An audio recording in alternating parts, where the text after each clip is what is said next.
इस वीडियो में आपको बताऊंगा इस तरीका का प्लेट में कोई भी डिग्री में भी ग्राइंडिंग करना हो, बेवल ग्राइंडिंग करना हो तो कैसे ग्राइंडिंग करेंगे, कितना बैक ग्राइंडिंग करेंगे कि जितना डिग्री में हम चाहे उतना डिग्री में भी बना सके। अगर आपको प्लेट टू प्लेट इस तरीका से ज्वाइंट करना हो तो उसके लिए भी आपको भी मारने का जरूरत पड़ सकता है, और नहीं तो आप इंटरव्यू वगैरह में जा रहे हैं तो वहाँ पे भी आपसे पूछा जा सकता है कि इस प्लेट में हमें 37.5 डिग्री में भी मारना है तो हम कैसे मारेंगे, या फिर 40 डिग्री में भी मारना है तो हम कैसे मारेंगे, कितना हम बैक ग्राइंडिंग करेंगे कि ये 40 डिग्री में भी हो जाए या फिर 45 डिग्री में भी हो जाए। तो इसका जो प्लेट का जो थिकनेस होता है, ये जो आप देख रहे हैं प्लेट का जो मोटाई, इसको थिकनेस बोला जाता है। तो ये आपको थिकनेस लेना होता है और इसमें हमें कितना डिग्री में भी ग्राइंडिंग करना है। जैसे मान लीजिए कि हमें 37.5 डिग्री में ग्राइंडिंग करना है, आपको ये देखना है कि हमें कितना डिग्री में इसमें ग्राइंडिंग करना है। उसके बाद ये फार्मूला है डिग्री इंटू 10 और इंटू थिकनेस।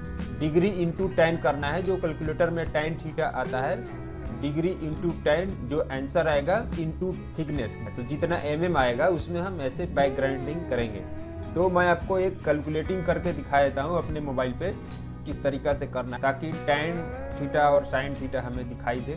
मान लीजिए इस प्लेट में हमको 38 डिग्री में भी ग्राइंडिंग करना है, तो हम यहाँ पे लेंगे tan 38। यहाँ पे देखिए हमको 38 डिग्री में ग्राइंडिंग करना है तो हम यहाँ पे 38 लिख देंगे। tan लेकर के ये वाला जो tan है हम सेलेक्ट करेंगे और बराबर कर देंगे। इस तरीका से बराबर वाला बटन दबा देंगे तो ये देखिए आंसर आ गया। जो आंसर आया हुआ है अब इसमें हमें क्या करना है, इनटू थिकनेस करना है। जैसे इस प्लेट का थिकनेस है 16 तो हम ये 16 यहाँ पे लिख दिए, तो ये देखिए यहाँ पे आ गया आंसर 12.5।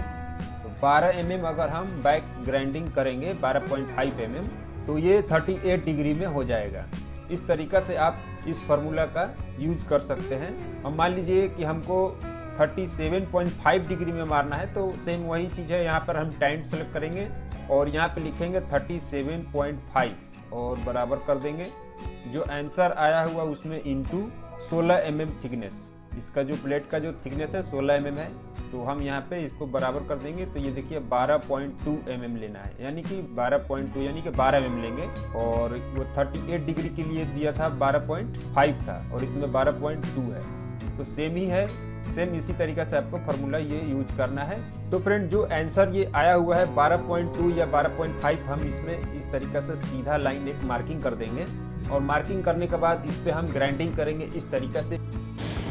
अब हमने इसको बेवल लगा दिए। बेवल लगा के हमने अपना जो जॉइंट करना है उसकी अलाइनमेंट कर दी है। अलाइनमेंट करके फिर हमने टैकिंग भी की है। इस तरह हमने आपको पूरा दिखाया कैसे हमने बेवल लगाई, बेवल लगा के जॉइंट की अलाइनमेंट की और जॉइंट टैकिंग करवा दिया।